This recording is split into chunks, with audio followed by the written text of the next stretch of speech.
Hello, good morning, everyone. Good morning.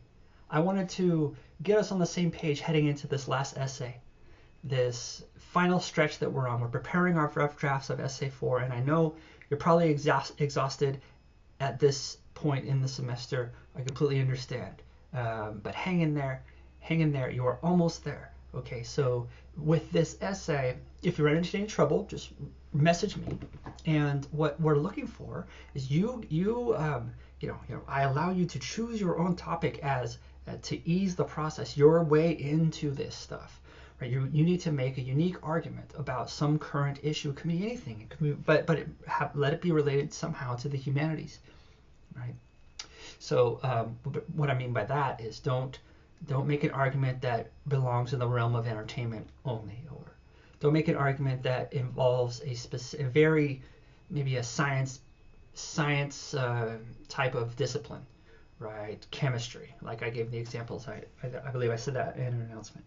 You don't want to make the argument that a certain basketball player is the best. That's not academic, right?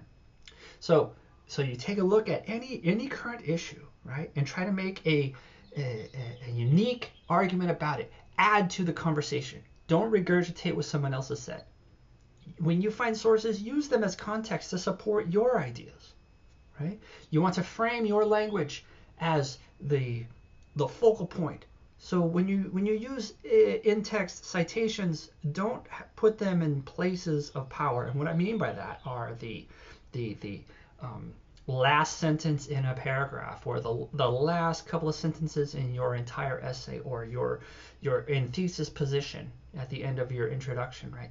Your language needs to stand center stage, and your chosen sources are designed for context, support, examples, right? Specificity. And you, when it comes to these essays, you want to zoom out, zoom in, zoom out, think, and communicate in terms of theory, right? And your abstract conceptualization, and then you zoom into specific examples. You can zoom in however you want. You can show a certain event that happened in a certain place, maybe 3 months ago. You can zoom in to a certain group of people for a reason that suits your argument. And then you zoom out, and you bring this all together. You tie it together. You make sure that it has this existence, this academic existence, where it would be a subject of conversation, an argument between professors, right? And you try to contribute and say something new. The whole essay doesn't have to revolutionize the topic, but it needs to make a contribution.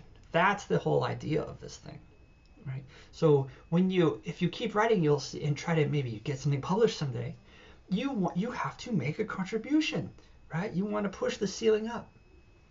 And oh my gosh, my goodness, here my system is trying to auto update. No, we are not doing that now. Oh my gosh. Okay. Right. What was I saying? Yes, your essay. You want it to the skills that we've been honing in terms of the objectivity, the intone, the Rogerian mindset of being a good listener and restating another's argument, right?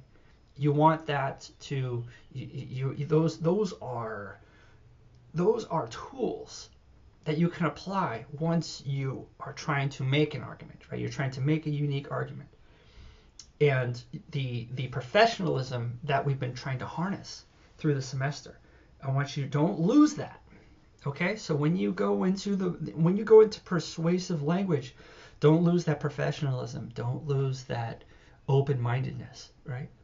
But at the same time, you want to be confident and clear in your goals in order to persuade an audience. You're trying to persuade an audience, right?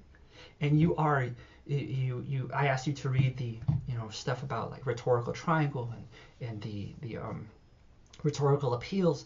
You can try to influence someone, an audience, emotionally, You can affect their emotions, you can affect their reasoning, or you can establish your own character. When those three branches lean more into, we prioritize in academics, you prioritize logic and reason. Don't try to use emotion, right? Emotion can be a hidden spark, a fuel for you, but you armor your own emotions as a writer with logic and reason, because that is what works in terms of respectable, influence, in my opinion, right? And it's what this academics, it's what it's built on, right? Ethos, your character and credibility, that just builds itself over time, and as long as you don't do anything to ruin it, you don't have to worry about it, right? The pathos, the emotion, trying to affect the emotions of your reader can be considered cheap, and it is it feels manipulative much of the time, right? So that's why we reel that in, and we have tried to use logic and reason as our main branch, right, of the rhetorical appeals. Okay. Let me stop it here. I have more videos to make. I just don't want to meander too much between these concepts, right? So make it academic, make it unique. Try to add something to the conversation. Use sources to support what you're saying, not the other way around. And you'll have a great draft. Okay? Yes. Okay. I will talk to you soon, everyone. Have a wonderful day. Okay.